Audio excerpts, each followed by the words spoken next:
सर्व जनकल्याणचे रहिवासी इथे जमलेलो आहोत। जनकल्याणचे रहिवासी जमण्याचं कारण की दिनांक 7 सप्टेंबर 2025 रोजी दुपारच्या वेळेस या ठिकाणी जो अग्नितांडव झालेला आहे आणि या अग्नितांडवामध्ये जे आपले लहान बंधू बहिणी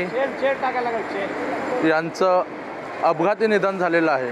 आणि या निधनामध्ये मृत्युमुखी पडलेल्या सर्व आपल्या बंधू भगिनींचं इथे शोकसभा आपण आयोजित केलेली आहे आणि या शोकसभेसाठी आपल्यासमोर जगद्गुरू शुक्राचार्य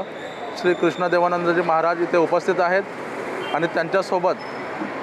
हा कार्यक्रम ज्यांनी आयोजित केला आहे असे जनकल्याण परिवर्तन पॅनलचे सर्व उमेदवार, सर्व समर्थक आणि मृत्युमुखी पडलेल्या सभासदांचे इथे परिवारातील सर्व सदस्य उपस्थित आहेत आणि त्यांच्या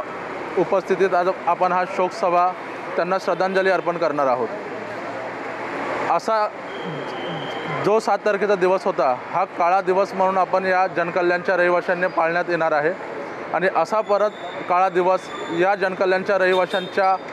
आयुष्यात परत कधी येऊ नये यासाठी आपण इथे देवाकडे प्रार्थना करणार आहोत आणि हा दिवस परत कधी येऊ नये यासाठी आम्ही या जनकल्याणच्या रहिवाशांना विनंती करणार आहोत की आपण एक चांगलं पॅनल,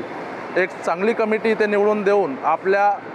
दुःखाचं सावट जसं गणपती बाप्पा आले होते आणि त्यांनी सगळं विघ्न आपले घेऊन गेलेत त्याप्रमाणे जनकल्याणचे हे सगळं विघ्न आपले गणपती बाप्पा आणि या सर्व रहिवाशांच्या माध्यमातून नवीन पॅनलच्याद्वारे हे सगळं विघ्न हरवून जावोत आणि विघ्न निघून जावोत अशी मी आपल्यासमोर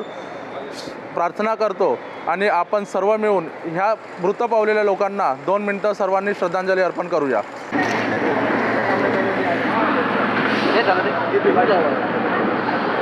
लगाओ